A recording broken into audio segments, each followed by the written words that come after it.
Dentro de las inversiones es muy común este concepto, invertir por FOMO. Los seres humanos, en cuanto a sociedad, tenemos símbolos de estatus. Un símbolo de estatus puede ser desde una corona, una capa, ¿sí? Un bastón de mando. Son símbolos de estatus que marcan una jerarquía. En esa misma dinámica, un escritorio grande, una oficina grande, un Rolex, son símbolos de estatus que me dan poder, que me hacen sentir por encima del grupo en el que yo estoy. Entonces, históricamente, la humanidad ha ido evolucionando en esa dirección. Inclusive, en los modelos comunistas y socialistas, también había símbolos de estatus. Si tú te das una vuelta por Moscú, vas a ver claramente cuáles son los edificios que ocupaba la élite del Partido Socialista comparado con los edificios que ocupaba el proletariado. Como inversionista, ¿cómo identificas si te está ganando el FOMO versus la lógica? Ajá. Ya que dentro de los bienes raíces tiene que haber mucha lógica, sobre todo si quieres hacer negocios con esa propiedad. ¿Cómo identificas tú si estás invirtiendo por FOMO o no? Primero, no nos gusta que nos vendan. Eso es casi universal. Es un hecho. No nos gusta que nos vendan, pero sí nos gusta comprar. Y generalmente compramos por estatus o por miedo. O sea, muchas de las propiedades que los inversionistas están buscando es un reflejo de mamá. De mamá, exactamente. Y mi relación con las propiedades es en cierta medida mi relación con mamá. Hoy hablamos con Isaac Vilches, egresado de la UNAM, psicoterapeuta con más de 30 años de experiencia, en el cual resolvimos varios temas muy interesantes. Por ejemplo, nuestras inversiones están motivadas por algún trauma. ¿Qué es el FOMO dentro de las inversiones y cómo podemos evitarlo? ¿Y qué tanto influyen las redes sociales en una decisión inmobiliaria? No se te olvide suscribirte, dale like y disfruta el programa.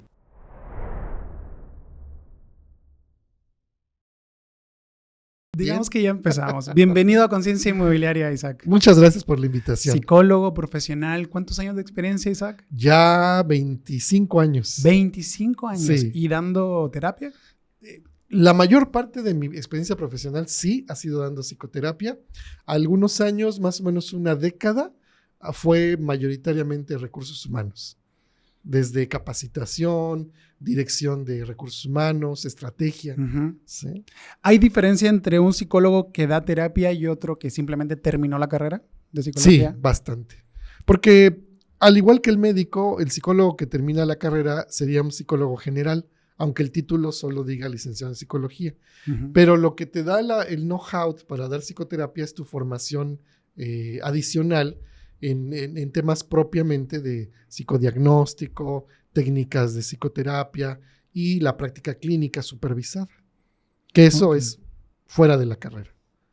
O sea, para escoger un buen psicólogo sí es necesario preguntarle, ¿tienes una formación de Sí, definitivamente sí. Porque mira, en la carrera puedes tener algunas asignaturas de psicoterapia, pero no es lo mismo tener una clase de un semestre que ya tener, por ejemplo, una especialidad. ¿Sí? Qué interesante. Y ya para entrar de lleno al tema inmobiliario, me gustaría partir con un acrónimo, un concepto, el FOMO. Fear of the Missing Out, como el miedo a quedarse afuera. Dentro de las inversiones es muy común este concepto, invertir por FOMO. ¿Cómo podemos abarcarlo desde el área de la psicología? Bueno, mira, vamos para nada más tener el contexto, que el FOMO es un concepto que se ha extraído sobre todo del mundo digital, de las redes sociales, donde, para decirlo de una manera muy sencilla, la imagen que me proyectan en redes sociales, me voy a tal país, vivo de esta manera, toda esa imagen que nos proyectan sobre todo los influencers, las personas aspiramos de alguna manera a querer estar igual. Y esto, si lo aplicas a las bienes raíces, pues yo quiero vivir en ese fraccionamiento o quiero tener un estilo de vida X o Z. Es totalmente un tema psicológico porque tiene que ver con esa necesidad de estatus, con esa creencia de que hay una vida mejor que la mía y que puede estar reforzada por modelos sociales o estereotipos. Como inversionista, ¿cómo identificas si te está ganando el FOMO versus la lógica? Ya que dentro de los bienes raíces tiene que haber mucha lógica, sobre todo si quieres hacer negocios con esa propiedad. ¿Cómo identificas tú si estás invirtiendo por FOMO o no? Bueno, mira, recordemos que las personas cuando hacemos una compra, bueno, primero no nos gusta que nos vendan. Eso Claro. es casi universal. Es un hecho. No nos gusta que nos vendan, pero sí nos gusta comprar. Y generalmente compramos por estatus o por miedo, ¿no? O sea, Mira. tengo miedo de perder esa promoción, tengo miedo de que se acabe, tengo miedo de que me quede fuera, ahí está el FOMO, o estatus, ¿no? Yo quiero parecerme a esta persona, yo quiero vivir en Playa Car, por poner un ejemplo, o quiero vivir en Lomas de Chapultepec, lo que tú quieras. Entonces, ya desde ahí, ya podemos darnos cuenta de que la persona está actuando de una manera más subjetiva, porque una cosa es que yo compre una propiedad que tiene un cierto retorno de inversión, que es algo totalmente numérico, a decir, es que quiero en ese lugar porque ahí vive mi compadre o porque ese es el lugar de moda. ¿Qué tan caro te puede costar invertir por FOMO o por un trauma? Porque también puede ser Ajá. un trauma. Creo que tocábamos Sí. este tema de Ujú. que hay inversionistas que escogen a veces un penthouse, justamente estas propiedades aspiracionales, y donde uno tira las proyecciones a número y no es negocio. Definitivamente Sí, no lo es. definitivamente. Pero aún así, algo pasa ahí que les Ujú. llama más la atención el proyectarse en ese tipo de Sí. propiedad aspiracional. Ajá. Mira, en mi opinión personal y profesional, pienso que el factor miedo es el que está de por medio. O sea, de alguna manera, mi historia de vida me refiere a ciertas inseguridades que pueden ser reales o más la novela que yo me cuento, ¿sí? Y que entonces con el ánimo de superar esto, obviamente desde una perspectiva inconsciente, Ujú. pues quiero dar una imagen que sea mejor de la que yo tengo, ¿no? Vamos a poner un ejemplo muy práctico. Ahorita voy con el tema del penthouse, pero vamos a ponerlo en un terreno muy cotidiano, el Ok. automóvil. El automóvil como señal de estatus. Ah, pues quiero una camioneta. Sí, o sea, al final de cuentas, un patín o una camioneta, los dos me llevan. Sí, pero la camioneta me hace sentir que yo las Empoderado, puedo. claro. Sí, me hace sentir empoderado. Bueno, esa misma lógica tiene que ver con las propiedades inmobiliarias. Quiero vivir cerca de la playa. Quiero vivir en un penthouse en este fraccionamiento. ¿Sí? O sea, en estricto sentido, si tiene techo, paredes, me sirve. Sí, pero yo no nada más quiero techo y paredes. El mercado, el inversionista del mercado aspiracional es brutal. Por eso me imagino que existen estas marcas de lujo, Lamborghini, Sí, Ferrari, claro. que de repente no tiene sentido el número, pero sí el Ajá, estatus. ajá, Rolex, lo sí, mismo, así te es. vende estatus. A veces me pongo a pensar, y te lo comentaba, le saldría más barato al cliente ir al psicólogo que comprar un PH. Totalmente, totalmente de acuerdo. Porque ya cuando ya resuelves tus inseguridades, te das cuenta de que esas aspiraciones no son el factor decisivo en tu vida. O sea, si quieres, lo haces, pero no depende de eso tu felicidad.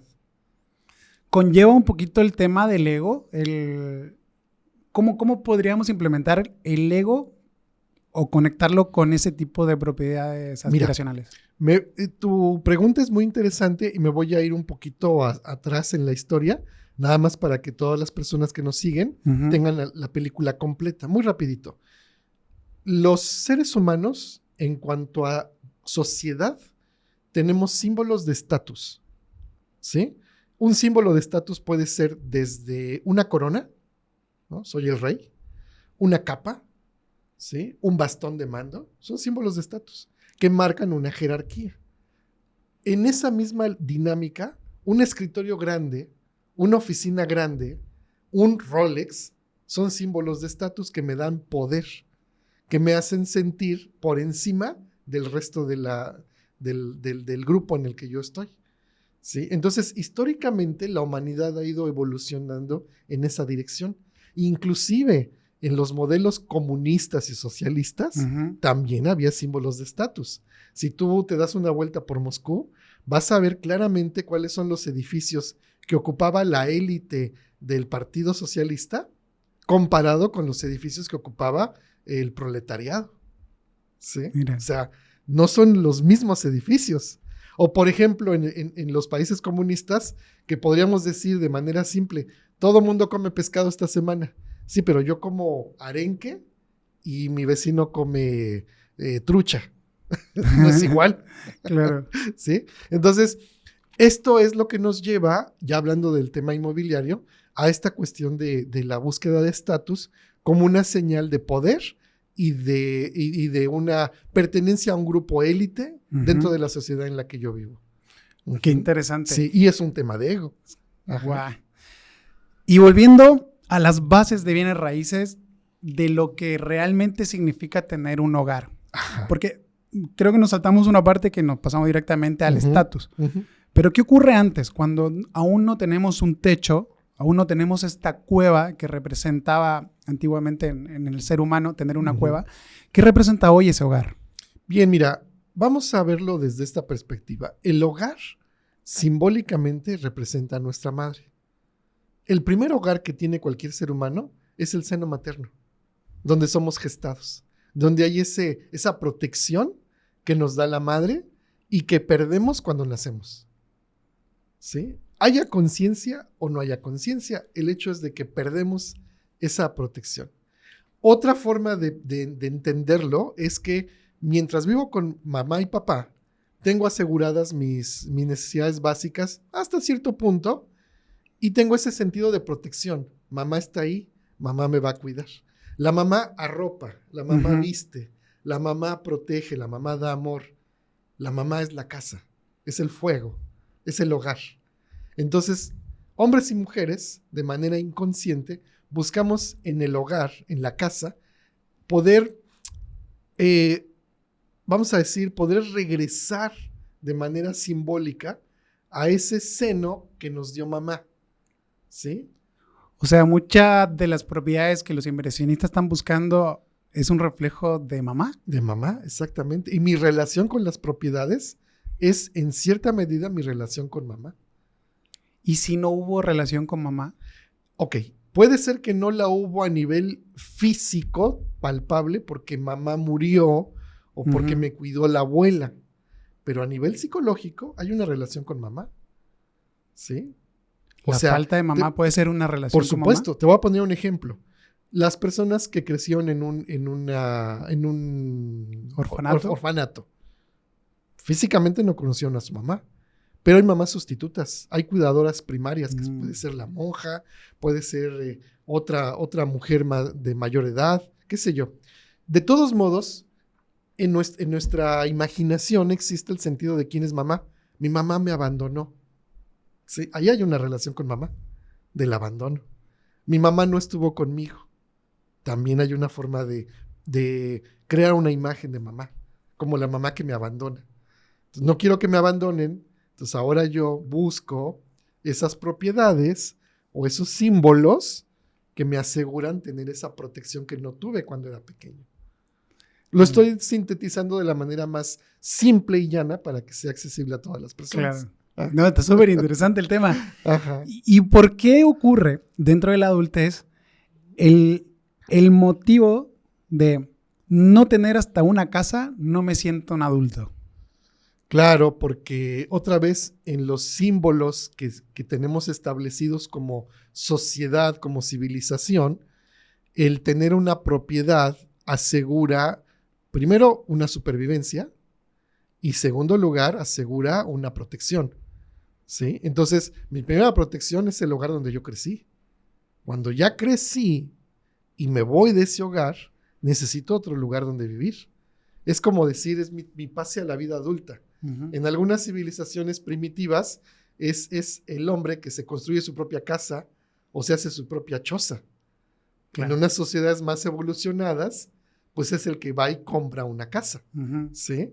Y si lo ves al revés, pensemos en esos hijos que viven en la propiedad de los papás, que no se han terminado de independizar psicológicamente de sus padres, ¿no? Y que a veces incluso los padres contribuyen a eso. Mijito, ¿para qué vas a rentar? No batalles, mira, aquí en el traspatio vas a tu casa.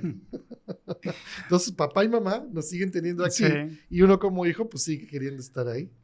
Es una realidad que hoy por hoy, para los jóvenes, me incluyo dentro de mi generación, se nos hace muy difícil adquirir una propiedad porque los costos subieron muchísimo. Sí, y se une un poquito con esa retención de los padres a hijo, quédate aquí en casa. Ajá. O te ayudamos en lo que buscas una propiedad o finalmente juntas ese dinero para poder acceder a un crédito hipotecario. Ahí la sociedad, ¿cómo participa en este tema de la independencia de los jóvenes? Mira, aquí hay que entender que esto es dinámico. Lo que yo estoy comentando es algo que puede aplicar a muchos casos, pero siempre hay particularidades. Y hay que entender que cada caso es una combinación de factores distinta. Pero vamos a ponerlo de una manera sencilla. Puedes verlo de esta forma. 1, papá y mamá me impulsan al crecimiento y en ese crecimiento incluye, tú necesitas tener un techo. Me están motivando a la independencia. Al margen de lo económico, te presto, te ayudo, ¿sabes qué? Pero ya es tiempo de que lo hagas. O al revés. Quédate en la comodidad, no te lo dicen así, pero el mensaje es, quédate aquí porque aquí estás seguro. Entonces es perder cierta autonomía. Esa sería una primera forma de poderlo visualizar. Ahora, ya en la parte financiera, como tú bien dices, hoy en día es más limitado el acceso a las propiedades por lo que significa el costo comparativamente con décadas atrás. Sí. Pero entonces entra el factor del esfuerzo personal. ¿Qué tanto yo me esfuerzo para tener una vida independiente? Desde rentar un estudio hasta comprar un penthouse. ¿Qué tanta es mi motivación? ¿Qué tanto estoy dispuesto a invertir todos mis recursos financieros, intelectuales, laborales para poder conseguir la meta? Entonces eso ya te da hacia dónde las personas logran o no logran. Ajá. En la historia de mi carrera de bienes raíces me he encontrado con varias historias de superación personal, de tener nada justamente a comprar el penthouse. Sí. O sea, la realidad que estás comentando sí existe. Sí, claro, por supuesto. Finalmente viene del esfuerzo de ponerse en la cabeza, ¿sabes qué? Sí quiero llegar a tener un hogar. Y no solamente un hogar. ¿Qué tanto quiero ser productivo en la sociedad? O sea, recordemos que mientras yo no soy productivo, mientras yo no soy capaz de generar riqueza, no me refiero necesariamente a acumulación de dinero. Mientras yo no soy capaz de producir lo que necesito para subsistir, si yo no puedo hacer eso, soy dependiente. ¿Sí? Lo que me marca como ser independiente es que yo puedo producir lo que necesito. Y eso incluye donde vivo. Definitivamente, ¿sí? Y ahora, si lo llevas, por ejemplo, a un terreno ya muy, muy práctico, yo te puedo decir que, por ejemplo, casos de parejas que vienen a mi consultorio en donde se van a separar y el tema es que no tengo a dónde irme. Sea el hombre o la mujer, cualquiera de los dos. Y ese no tengo a dónde irme, ¿qué quiere decir? Que yo no he sido capaz de producir para mí, ¿sí? Y que además me da miedo enfrentar el mundo. Entonces, ¿qué hago? Me quedo en una relación que no me conviene, y yo ya sé que no me conviene, pero porque no soy capaz de producir lo que yo necesito. Entonces, es un tema bien interesante y bien complejo. Es duro, ¿no? Enfrentarse un poquito a esa realidad. Y luego a partir de ahí empezar a tomar decisiones sobre la inversión. Claro. Creo que sana mucho el tema. Sí, ¿no? Por supuesto. ¿Cómo identificar a un vendedor? Y ahí viene uno como inversionista. ¿Cómo identificar a un vendedor de un asesor? El vendedor, en esencia, es más transaccional. Es como un levantapedidos. Así. El asesor es alguien que va a tomar nota, me va a ayudar a identificar mis necesidades, me va a ayudar a aterrizar lo que yo de manera muy generalizada quiero a cosas concretas y me va a asesorar, a guiar para que pueda tomar la mejor decisión. Evidentemente hay una ganancia para él, pero la lógica es que mientras más satisfecho quedo yo, ese asesor asegura una mejor ganancia porque crea una relación de largo plazo. ¿Habría un perfil para identificar a ese vendedor? Si sí. Tú fueras a comprar una propiedad, por ejemplo. Sí, claro. ¿En qué te darías cuenta? El vendedor que me está persiguiendo y que no... El vendedor que le interesa asegurar su venta, pero no pone atención a mis necesidades, ese no es un asesor. Que no pregunta. Que no pregunta. Que no pregunta, que no está atento a mis necesidades, a mis tiempos, a mis hábitos de compra, ¿sí? A mis necesidades no conscientes, ¿sí? O Por sea, ejemplo, una necesidad no consciente, ¿cuál sería? por ejemplo, lo que hablamos acerca del miedo, del estatus. Me refería a lo siguiente, que el vendedor no logra tener la sensibilidad de identificar cuáles son mis motivos no conscientes y por lo mismo se queda corto en su trabajo. El consultor tendría las antenas levantadas para identificar, me mueve el estatus, me mueve el miedo, y entonces impulsarme, darme ese pequeño toquecito para que yo actúe y compre. ¿Sí? En la venta, cuando movemos al cliente de una idea a otra, por ejemplo, el cliente busca negocio, pero se enamoró del penthouse, y tú lo aterrizas nuevamente al negocio, muchas veces te pegas un tiro en el pie y pierdes la venta porque le gana la emocionalidad al cliente. Ajá. ¿Cómo podemos transmitir, siendo asesor inmobiliario, esto como un consejo para asesor inmobiliario, la idea de que, hombre, aterriza, estás buscando negocio? Tenemos que hacer un equilibrio entre, siguiendo el ejemplo que tú acabas de poner, un equilibrio entre ayudarme a que mi cliente tome mejores decisiones y también respetar lo que el cliente pide a último momento, ¿sí? Porque sí, efectivamente, puede ser clientes que en un momento dado, por una actitud de emoción, por una posición de emoción, les gana el deseo de tener algo que a lo mejor no corresponde a la lógica o a lo que racionalmente hubiera sido más conveniente. Sí, pero es su decisión. Y mi tarea como consultor es guiarlo para que pase a la acción. Entonces, no es que yo me aproveche como tal, no sería lo ético, pero sí al final de cuentas cabe el que mi cliente quiere esto y yo como asesor estoy interesado en que lo logre. Y sí, le voy a presentar las mejores opciones, voy a mostrarle los pros y contras, pero también voy a respetar su última decisión. Es un equilibrio y en ese sentido el trabajo del consultor es artesanal. Claro. Porque lo que le funciona con un cliente no necesariamente le va a funcionar con los demás. ¿Sí? Ahí de plano recomiendas al vendedor que tome este tipo de asesoramiento con psicólogo y empiece a trabajar sus traumas primero o sus problemas para poder luego asesorar. Claro, porque mira, por ejemplo, sean ventas de inmobiliarias o de seguros, ventas que implican una inversión de cierta magnitud, el vendedor tendría que estar muy atento a por qué quiere vender eso y qué tanto se presiona a sí mismo por lograrlo, porque si esa presión interna del vendedor no es bien manejada, puede provocar que el cliente se cierre y no compre, aún teniendo el dinero para poder hacerlo. Es como, vamos a ponerlo de esta manera, o sea, yo vendedor estoy preocupado por mi comisión.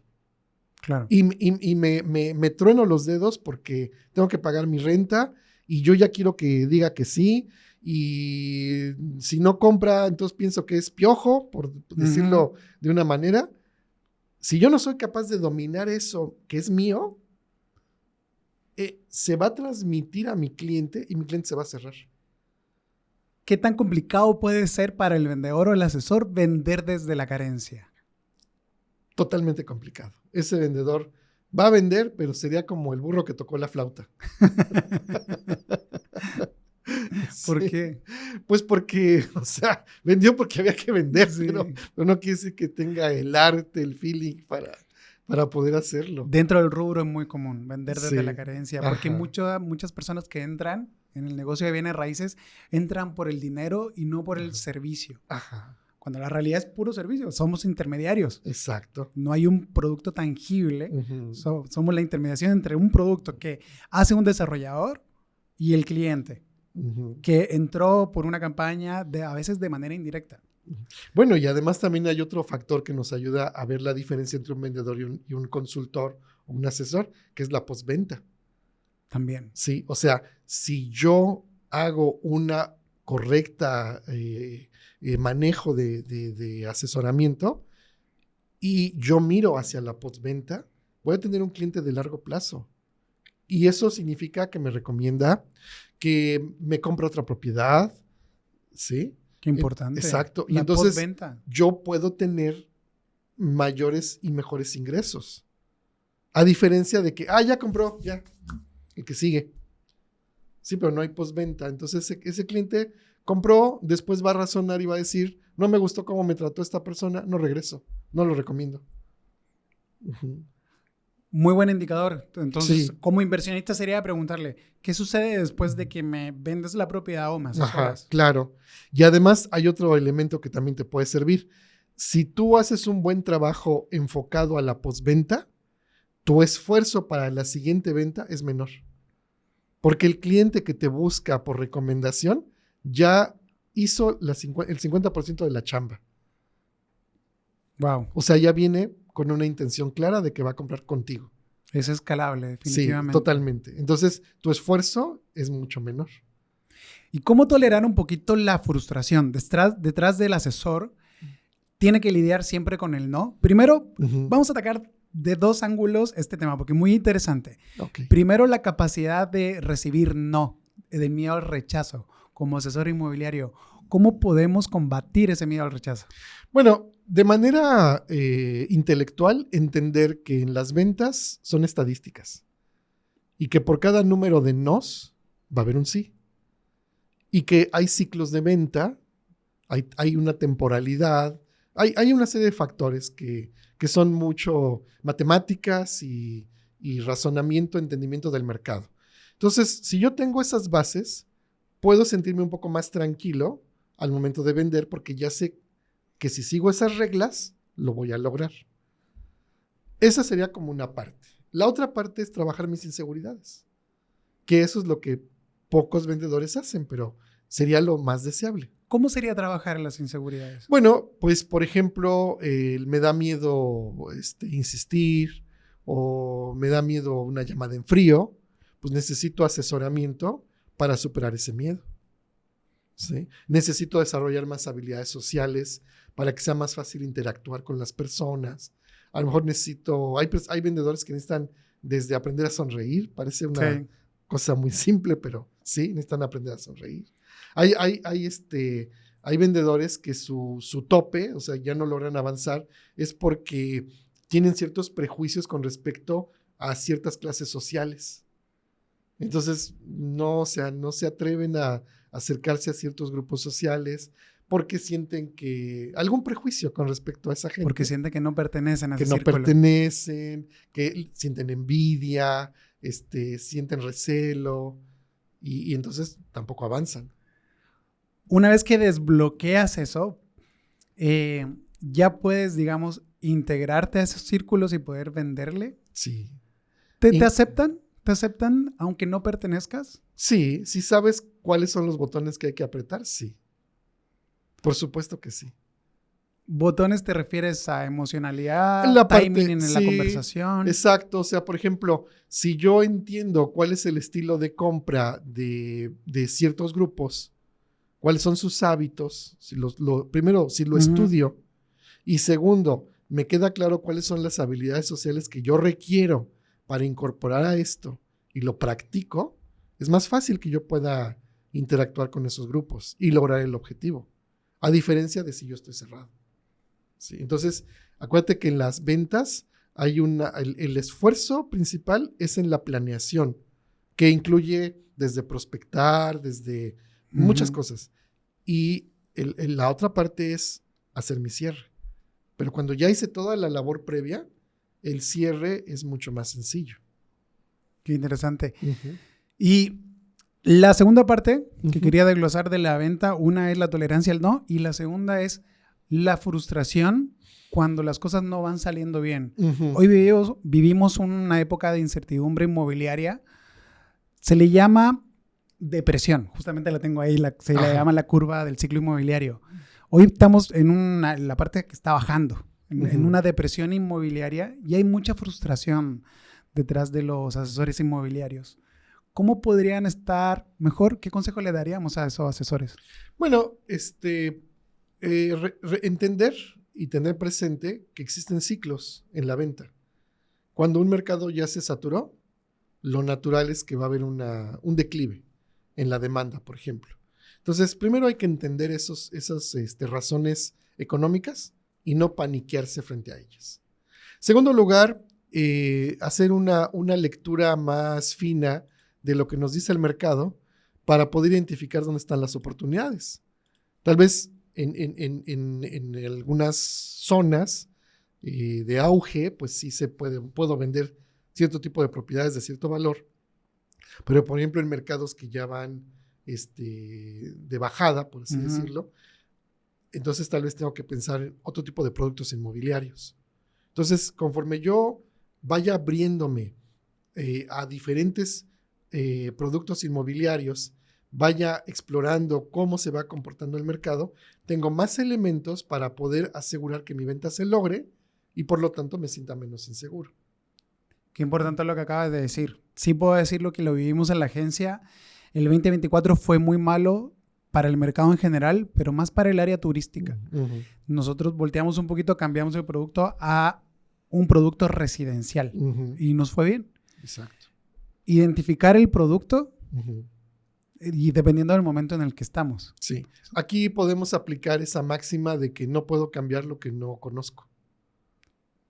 Si yo no conozco qué está pasando en el mercado, no lo puedo cambiar. Si yo no conozco cuáles son los factores económicos, sociales, políticos que influyen en la dinámica comercial, pues estoy con una venda y obviamente no lo voy a lograr. Yo primero tengo que hacer ese análisis de lo que tengo a mi alcance, en mi entorno, para poder cambiar. Análisis. Me recuerda un poquito a... O sea, por ambas partes, el inversionista tiene que analizar bien qué es lo que está gatillando su inversión, ¿no? Sí. Si es un tema de estatus, trauma o realmente quiere hacer números. Y el vendedor tiene que analizar bien el mercado para saber qué vender en el momento indicado y no frustrarse. Exacto. Y también conocer bien cuáles son sus tipos de clientes. ¿Sí? ¿A quién le está vendiendo? Ahí viene el match. Sí, por ejemplo, quiero vender una casa. Mi cliente, hablando de una pareja, mi cliente es la esposa. ¿Por qué? Porque a la esposa le puedo vender la idea, sí, claro, las recámaras de los hijos, por supuesto, aquí va a crecer su bebé, aquí van a hacer ustedes la cena de Navidad. ¿Sí? Entonces, mi approach hacia la mujer es una, en cambio mi approach hacia el hombre es otra, es otro. Si yo no entiendo esa diferencia fina, es más difícil vender. ¿Qué recomiendas ahí a uno como asesor?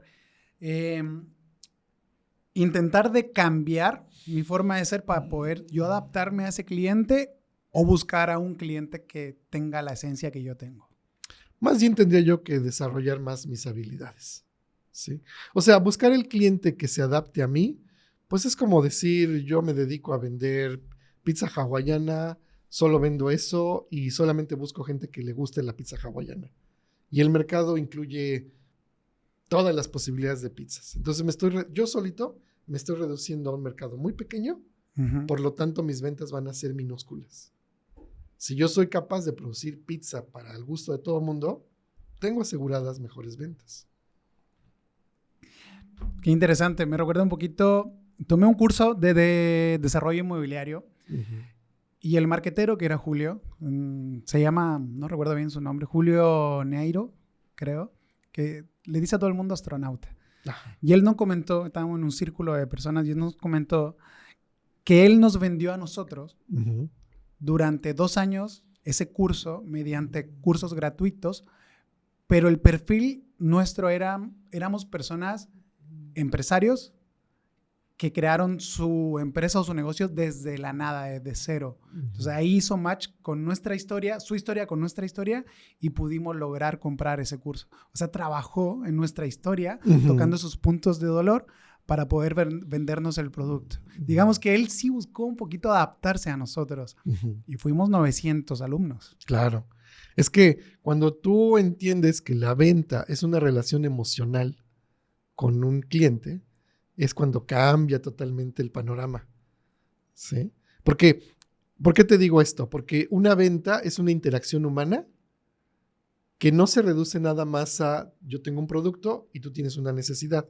Esa es una forma parcial de entenderlo, ¿sí? Ujú. Es abriendo el abanico, hay una relación emocional entre dos seres humanos, por lo menos, que uno es cliente y otro es vendedor. Es una relación emocional, que es lo que acabas de mencionar.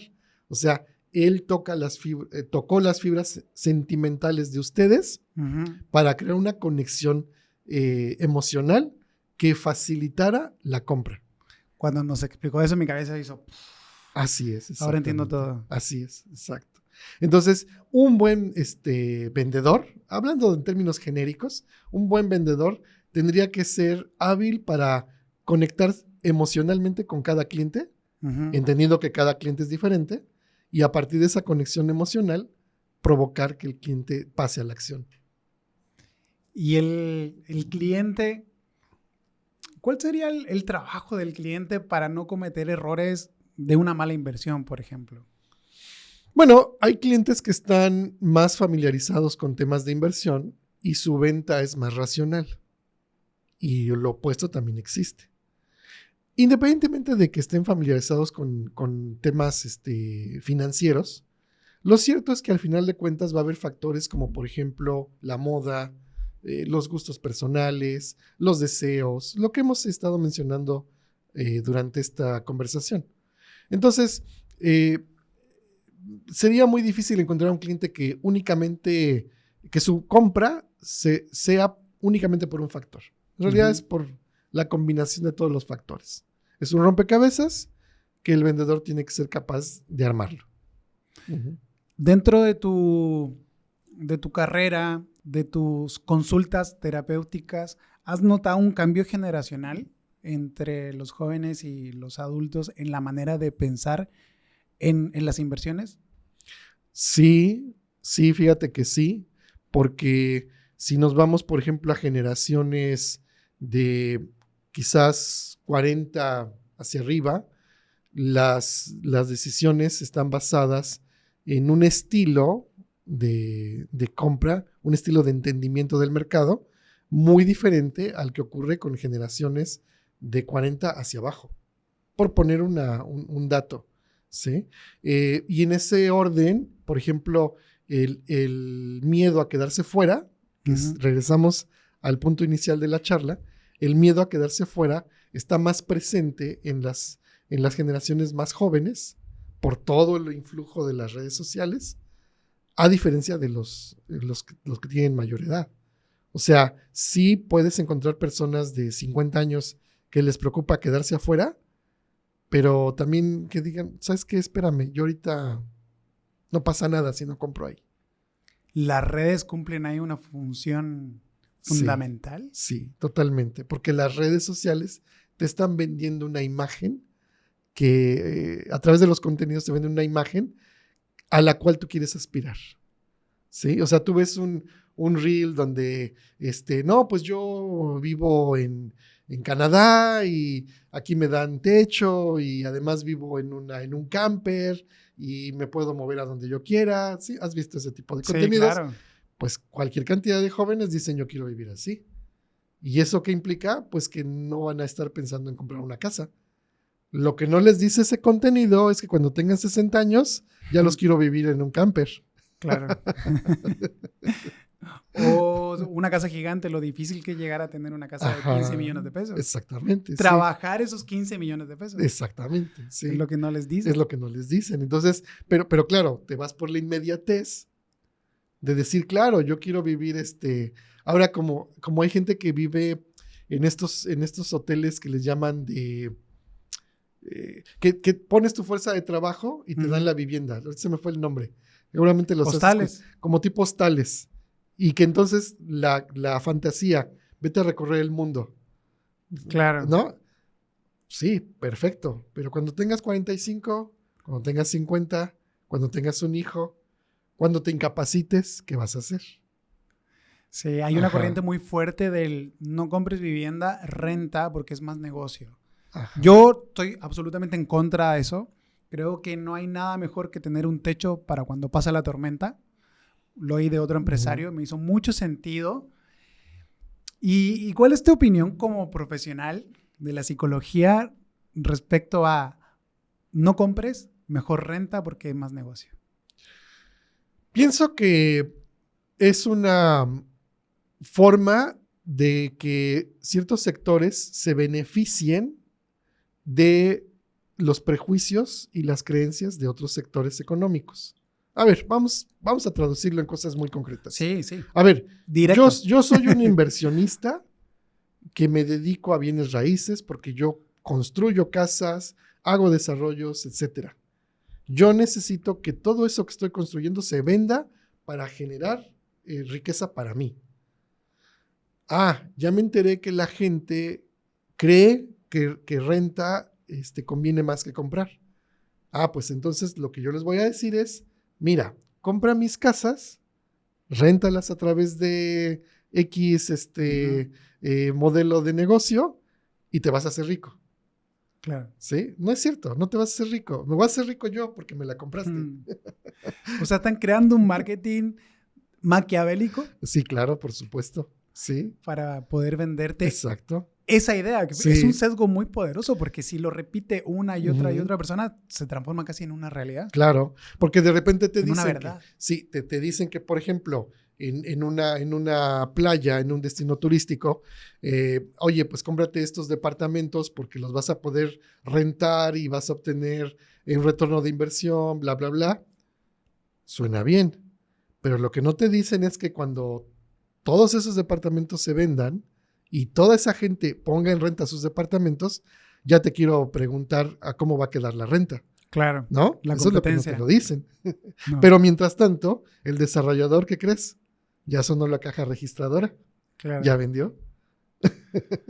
Qué fuerte. Sí, entonces, realmente el que hizo negocio es el es inmobiliario. una realidad. De todas maneras, o sea, mientras más te metes en la venta y en la industria del comercio en general, gran parte de los sesgos vienen del consumismo. Viene de alguien que quiere hacer negocio a través del producto e implanta estos sesgos. Pero el mundo se mueve así. Sí, claro, por supuesto. O sea, cuando yo hablo de estas realidades, no estoy calificándolas en términos de bueno o malo. Son simplemente realidades sociales. Situaciones con las cuales tenemos que aprender a convivir, porque no las vamos a desaparecer. ¿Sí? Tampoco podemos ir en contra de ellas. Claro. Entonces, más bien hay que aprender a jugar con ellas.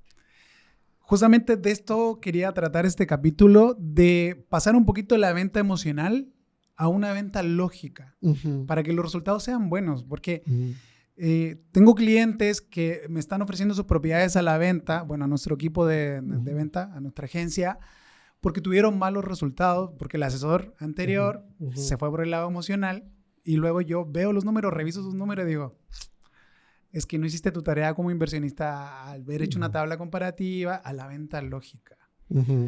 Y es la idea de este podcast. ¿Te gustaría añadir algo más?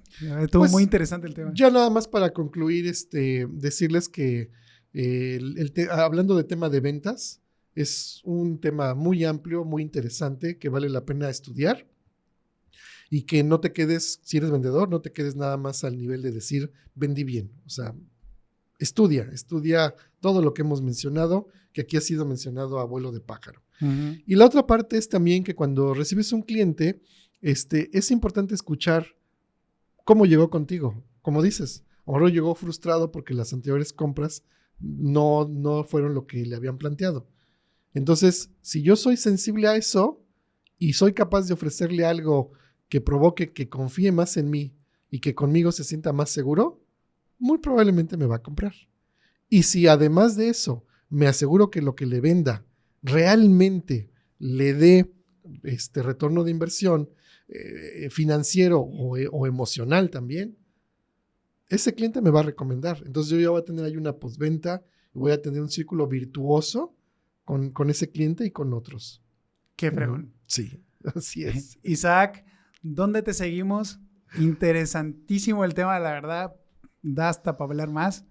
Pero Coméntanos un poquito de tus redes, página web, Facebook. Bueno, mira, como terapeuta, como psicólogo, me pueden encontrar en el portal de Doctoralia, que es un portal donde nos anunciamos todas las personas que nos dedicamos a los servicios de salud, sea salud física o mental. Ahí me pueden encontrar como psicólogo Isaac Vilchis. También me pueden encontrar en Instagram. Tengo ahí un perfil con mi nombre, Isaac Vilchis, así aparezco. Y tengo también un programa de radio que se proyecta a través de la estación Proyectate Radio, que también está presente en diferentes plataformas, Apple TV, YouTube, Facebook, Instagram. Y ahí el programa se llama De Parejas y Algo Más, que, como el nombre lo dice, es netamente temas de pareja, pero pues eso, de repente también tocamos el tema de lo que implica el lugar donde vivir. Muchas gracias por venir, Isaac. Gracias a ti por la invitación. Bye, mi gente. Hasta pronto.